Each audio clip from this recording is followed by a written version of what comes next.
중국 정부가 전 세계를 충격에 빠뜨렸습니다.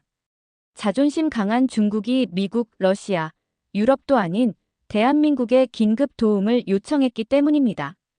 단 1년 만에 중국에 일어난 변화를 보고 모든 국제 언론들이 이건 지금까지 존재하지 않던 기적이라고 말했습니다. 50년 농사꾼이 울면서 고백한 충격적인 이야기.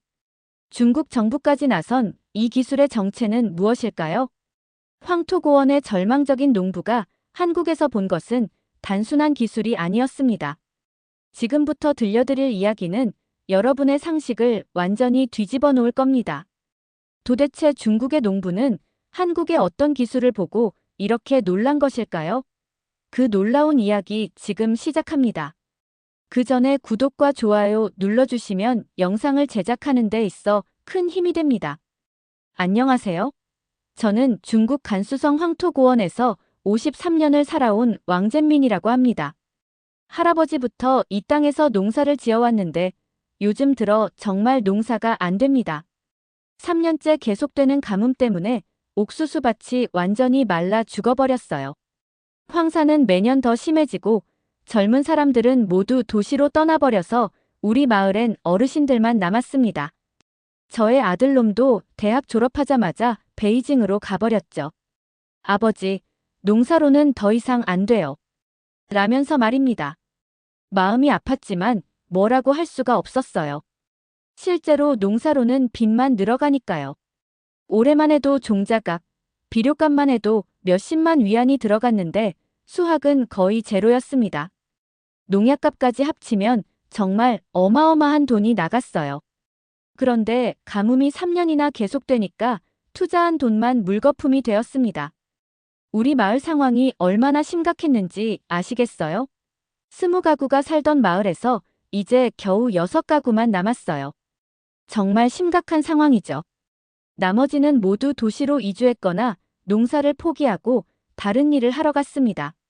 마을 학교도 문을 닫았고 상점도 하나씩 사라져갔어요. 정말 절망적인 상황이었죠. 우체국도 없어졌고 버스 정류장에는 하루에 차가 2번밖에 안 와요. 젊은 사람들이 다 떠나니까 마을 전체가 죽어가는 기분이었습니다.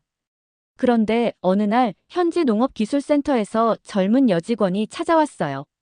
리메이라는 이름의 28살 한족 여성이었는데 뭔가 새로운 농업기술을 소개해주겠다고 했습니다. 왕젠민 아저씨, 한국에서 온 스마트팜 기술이 있는데 한번 해보시겠어요? 하더군요. 처음 들어보는 이야기였어요.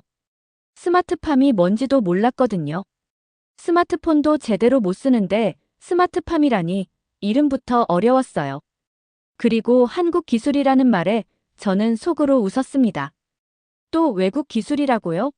10년 전에 독일 농업기술을 도입한다고 난리였는데 결국 우리 토양에는 안 맞아서 망했거든요. 그때도 정부에서 보조금까지 줘가며 권했지만 결과는 참담했어요. 투자한 돈만 날리고 농민들만 피해를 봤죠. 독일 회사에서 온 기술자들이 와서 며칠 교육하고 가더니 그 이후로는 연락도 안 됐어요. 농기구는 고장나고 AS는 받을 수도 없고 정말 낭패였습니다. 그때 우리 마을 농민 5명이 그 독일 기술에 투자했는데 결국 모두 망해서 빚더미에 앉았거든요. 리메이, 또 그런 허황된 말입니까? 흙도 없이 어떻게 농사를 짓는다는 거예요?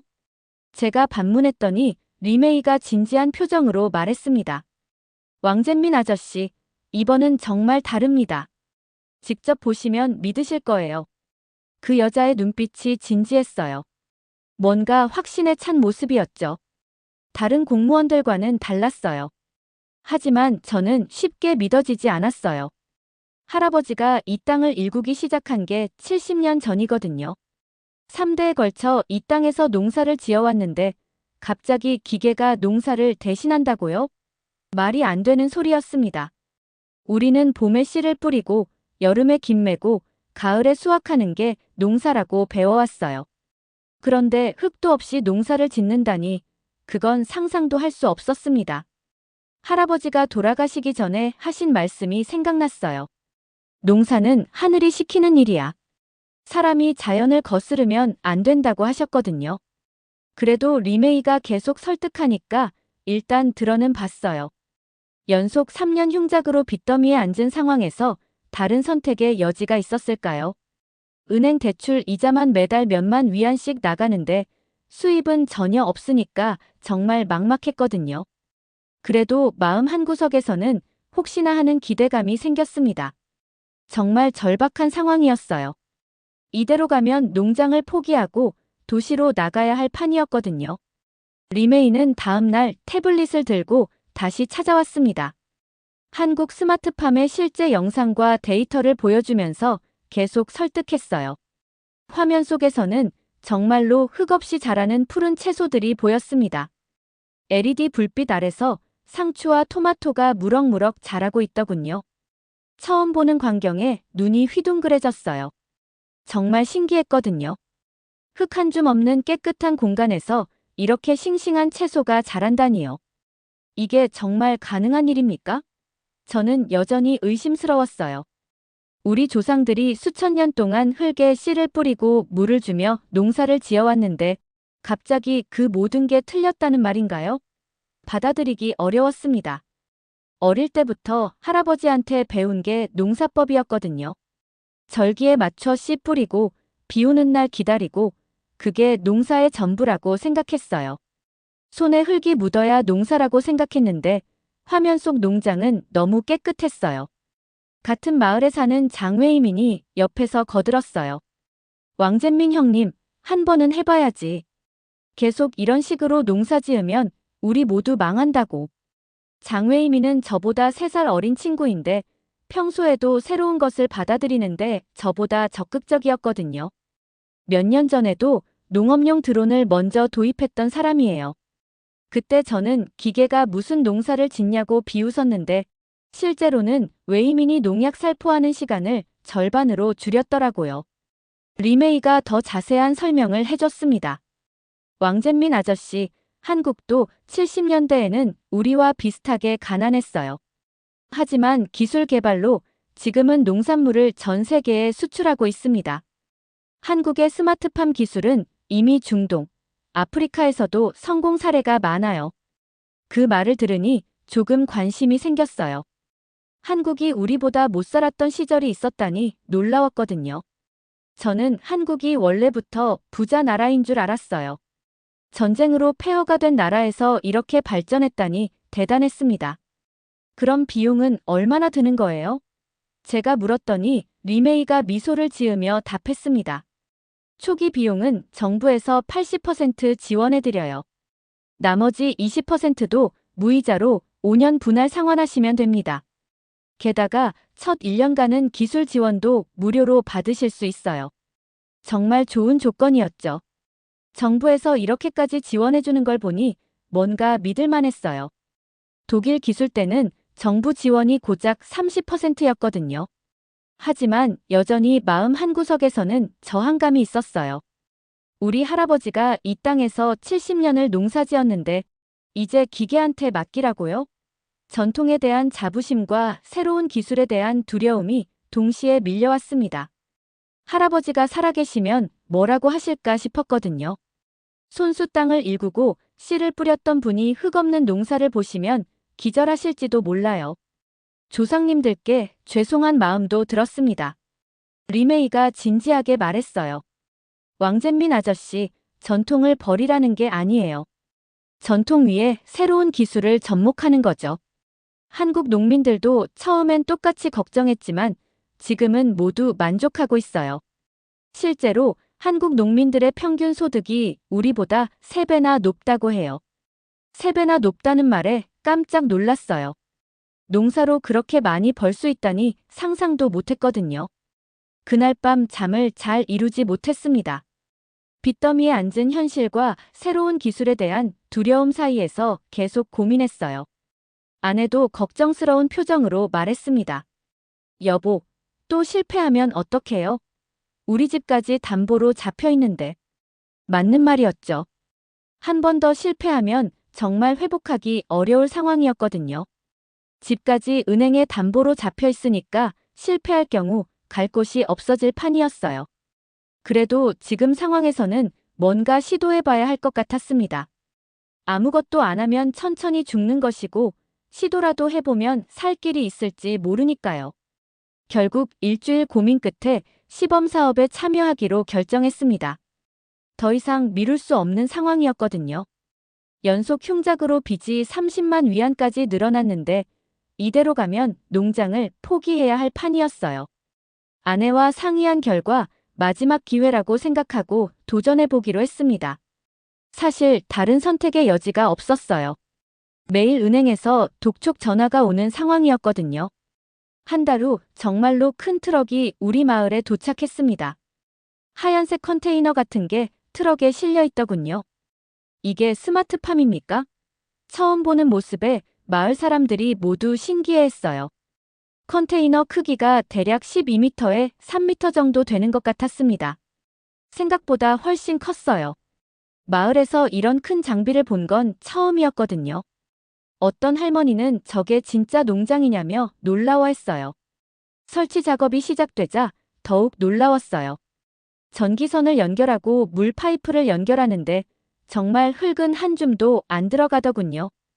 대신 하얀색 스펀지 같은 걸 깔고 그 위에 작은 구멍들을 뚫어놨어요. 이게 정말 농사냐? 이걸로 어떻게 농사를 시작하는 건지 이해가 안 가네. 속으로 의심이 들었습니다. 50년 넘게 흙을 만지고 살아왔는데 흙 없는 농사라니 정말 이상했어요. 마치 다른 행성의 농업을 보는 기분이었습니다. 한국에서 온 기술자가 직접 와서 설명해줬어요. 김태윤이라는 30대 남성이었는데 중국어를 꽤 잘했어요. 왕젠민 사장님, 이 시스템은 물과 양분을 정확히 계산해서 뿌리에 직접 공급합니다. 흙보다 훨씬 효율적이에요. 말투가 정중하고 친근했어요. 외국 사람인데도 우리를 무시하지 않고 존중해주는 게 느껴졌습니다. 독일 기술자들은 항상 건방진 태도였는데 김태윤은 달랐어요. 컨테이너 안으로 들어가 보니 정말 신세계였습니다.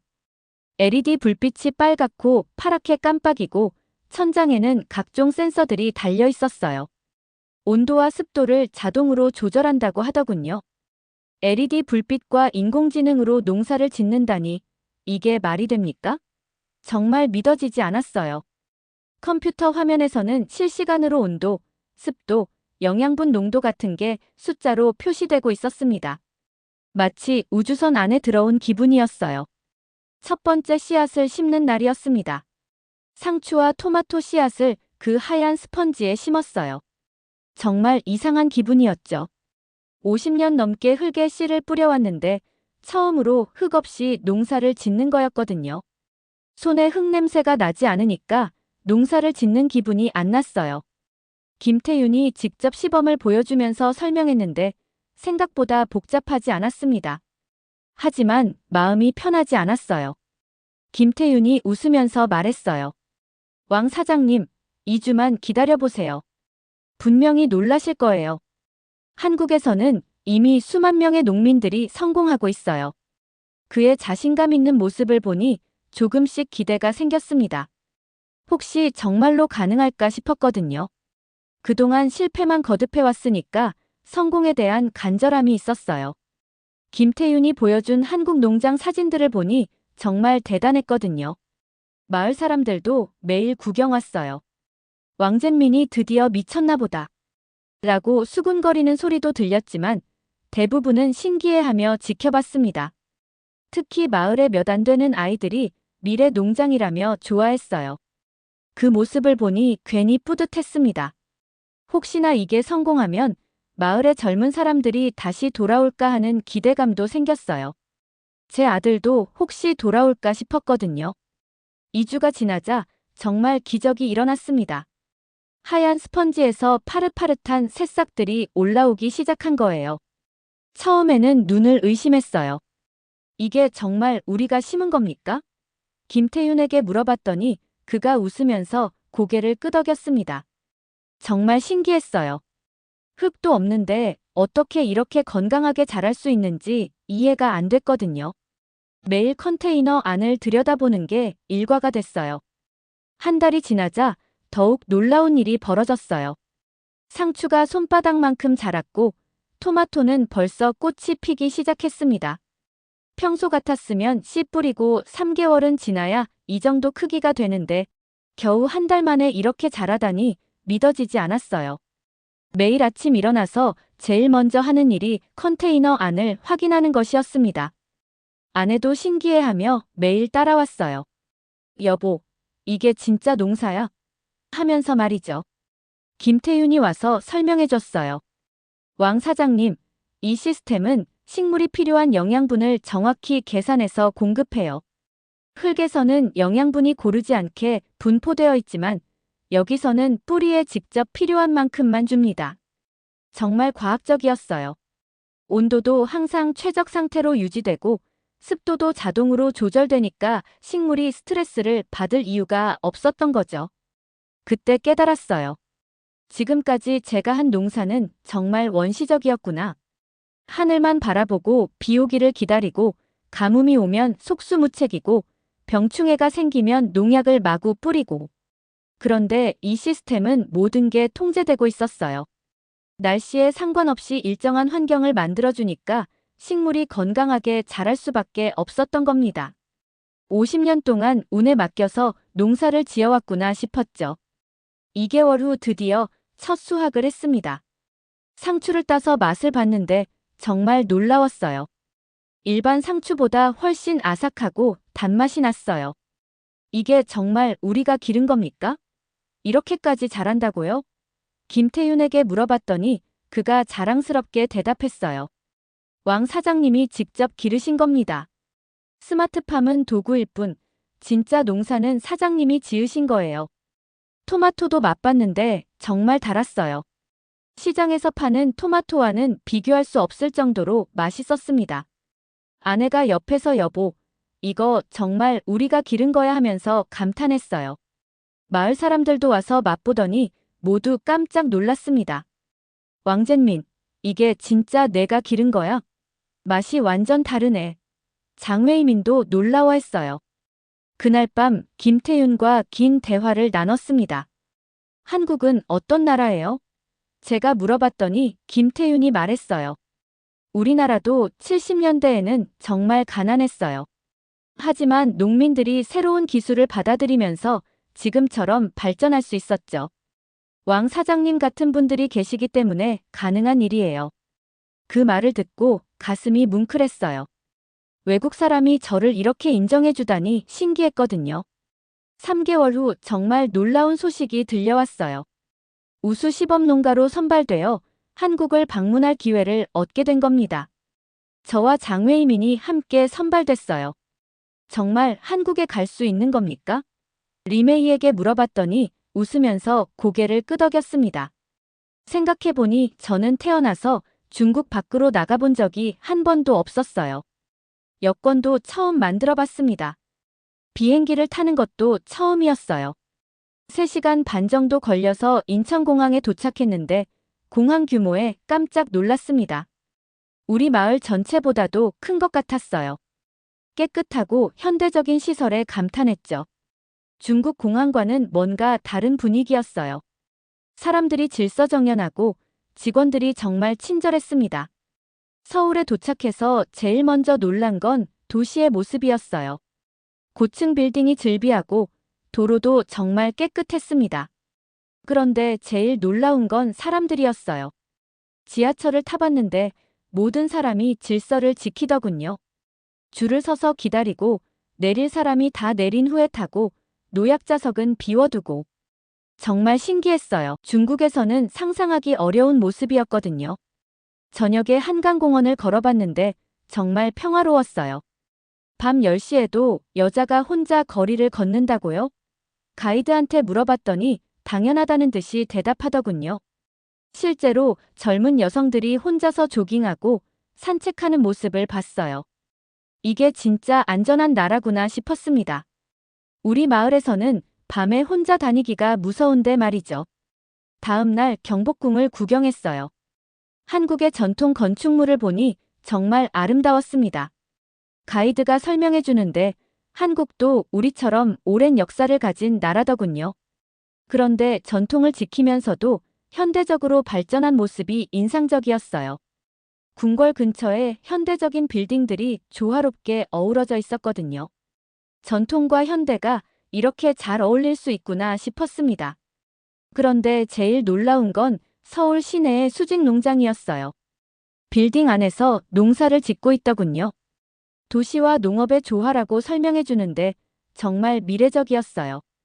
도시 사람들이 신선한 채소를 바로 공급받을 수 있고 농민들은 날씨 걱정 없이 안정적으로 농사를 지을 수 있다고 했어요. 이게 바로 스마트팜의 미래구나 싶었습니다. 한국 농민들과도 만나봤어요. 60대 농부분이 말씀하시길 20년 전만 해도 저도 전통 농법만 고집했어요. 하지만 스마트팜을 도입한 후 수입이 3배 늘었죠. 라고 하시더군요. 그분도 처음엔 저처럼 의심했다고 해요. 하지만 지금은 아들까지 농사를 함께 하고 있다고 했습니다. 농사로 아들을 도시에서 불러들였다니 정말 부러웠어요. 한국에서 일주일을 보내고 돌아왔는데 마을 상황이 완전히 달라져 있었어요. 메뚜기 떼가 몰려와서 마을 전체 농작물이 초토화된 겁니다. 옥수수밭, 콩밭 할 것 없이 모든 게 먹혀버렸어요. 정말 참담한 광경이었죠. 이웃 농가들은 모두 울상이었습니다. 올해도 망했다며 한숨만 쉬고 있었어요. 그런데 놀라운 일이 벌어졌어요. 스마트팜 컨테이너 안의 작물들은 멀쩡히 살아있는 거예요.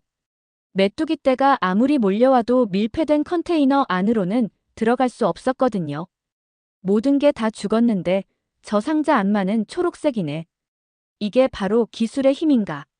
장외이민이 감탄하며 말했어요. 정말 기적 같은 일이었습니다. 마을 사람들이 몰려와서 구경했어요. 밖은 완전히 황폐화됐는데 컨테이너 안은 푸르른 채소들이 무럭무럭 자라고 있었거든요. 왕젠민, 이게 진짜 내 농장이야? 메뚜기도 못 뚫는 농장이라니. 모든 사람이 놀라워했습니다. 저도 놀라웠어요. 한국 기술이 이렇게까지 대단할 줄 몰랐거든요. 그날 밤 리메이에게 전화했어요. 리메이, 메뚜기 떼 때문에 마을이 완전히 망했어요. 스마트팜을 더 설치할 수 있을까요? 리메이가 말했습니다. 왕젠민 아저씨, 한국 정부에 긴급 지원을 요청해 보겠어요. 이런 상황이라면 분명히 도와줄 거예요. 정말 고마웠어요. 절망적인 상황에서 희망의 끈을 놓지 않게 해줬거든요. 마을 이장님도 찾아왔어요.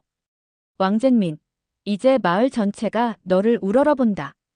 한국 기술을 더 도입할 방법이 없을까? 이장님도 스마트팜에 완전히 감탄한 상태였어요.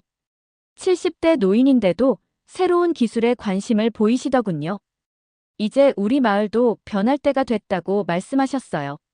며칠 후 정말로 한국에서 연락이 왔어요. 긴급 지원을 해주겠다는 거였죠. 스마트팜 15기와 농업용 드론, 우량 종자까지 지원해주겠다고 했어요. 조건은 딱 하나, 성공하면 주변 마을에도 기술을 전파해달라는 것이었습니다. 정말 고마운 조건이었어요. 돈만 받고 끝내는 게 아니라 함께 발전하자는 마음이 느껴졌거든요. 그때 깨달았어요. 한국 사람들은 단순히 기술을 파는 게 아니라 진심으로 우리를 도와주고 싶어 한다는 걸 말이죠. 장사 속이 아니라 정말 상생하려는 마음이 있었어요. 한국에서 만난 농민분이 하신 말씀이 생각났어요. 농업은 경쟁이 아니라 협력이에요. 모두가 잘 살아야 진정한 성공이죠. 한 달 후 한국에서 정말로 큰 지원이 왔어요. 스마트팜 15기가 한꺼번에 도착했고 농업용 드론 3대, 각종 우량 종자까지 트럭 여러 대 분량이었습니다. 마을 사람들이 모두 나와서 구경했어요. 이게 다 무료야. 모든 사람이 믿어지지 않아 했죠. 저도 놀라웠어요. 이렇게 큰 지원을 해줄 줄 몰랐거든요. 한국에서 기술진 5명이 직접 와서 교육해줬어요. 김태윤도 다시 왔고 농업 전문가, 드론 조종사까지 다양한 분야의 전문가들이었습니다. 마을 사람들 모두가 직접 배워야 해요 라고 하면서 체계적인 교육 프로그램을 만들어줬어요. 70대 할아버지부터 20대 청년까지 모두 참여했습니다. 처음엔 다들 어려워했어요. 컴퓨터도 제대로 못 쓰는 사람들이 스마트팜을 배운다니 쉽지 않았거든요. 하지만 한국 기술진들이 정말 친절하게 가르쳐줬어요. 한 번에 이해 못하면 10번이고 반복해서 설명해주고 직접 손으로 만져보며 배울 수 있게 해줬어요. 천천히 배우시면 돼요. 우리가 끝까지 도와드릴게요. 라고 말해주더군요. 드론 교육도 받았어요. 농업용 드론으로 넓은 면적을 한 번에 관리할 수 있다고 했어요. 농약 살포, 영양분 공급, 작물 상태 점검까지 모든 게 드론으로 가능했습니다. 장외이민이 제일 빨리 배웠어요. 형님, 이거 정말 신기하다.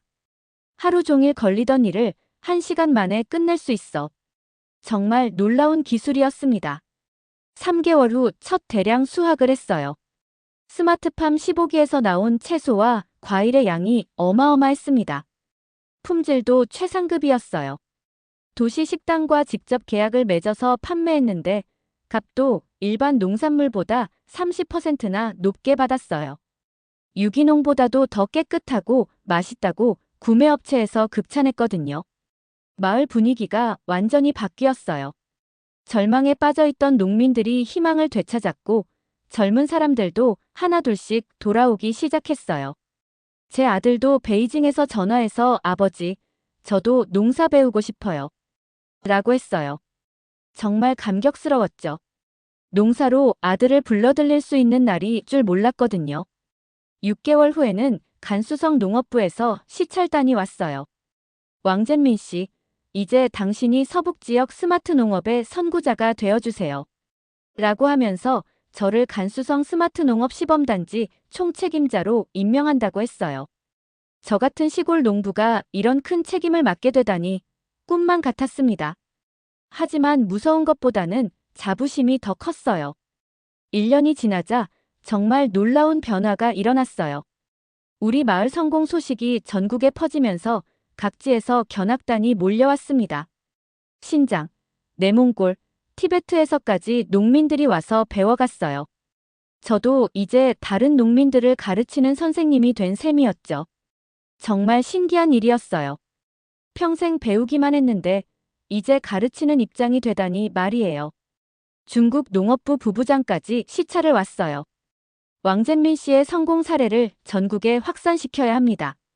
라고 하면서 대대적인 지원을 약속했어요.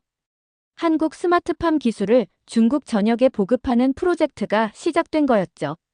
저는 그 프로젝트의 자문 역할을 맡게 됐습니다. 정말 영광스러운 일이었어요. 그런데 성공하면서 깨달은 게 있어요. 한국이 우리에게 준 건 단순한 기술이 아니었다는 걸 말이죠. 김태윤과 마지막 만남에서 이런 대화를 나눴어요. 선생님, 한국은 왜 이렇게까지 도와주는 거예요? 제가 물어봤더니 김태윤이 웃으면서 답했어요. 농업은 인류 공통의 과제예요. 우리도 어려울 때 도움을 받았으니까 이제 도울 차례죠.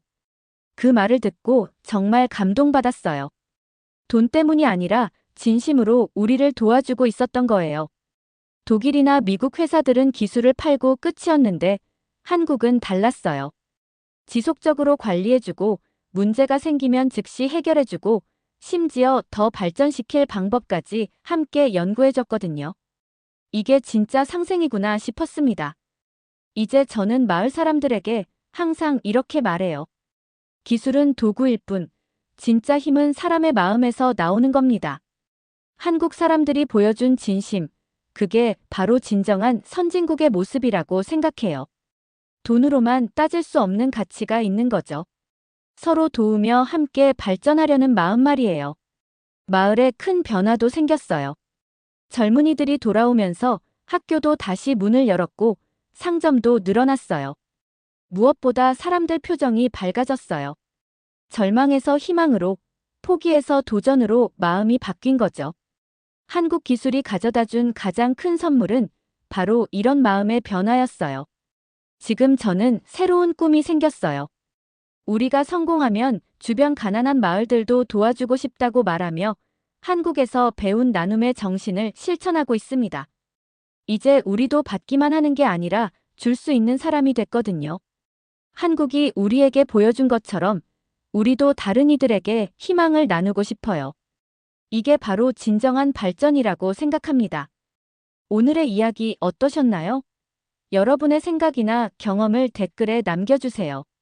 이 영상이 마음에 드셨다면 구독과 좋아요 부탁드릴게요. 다음 영상에서 만나요.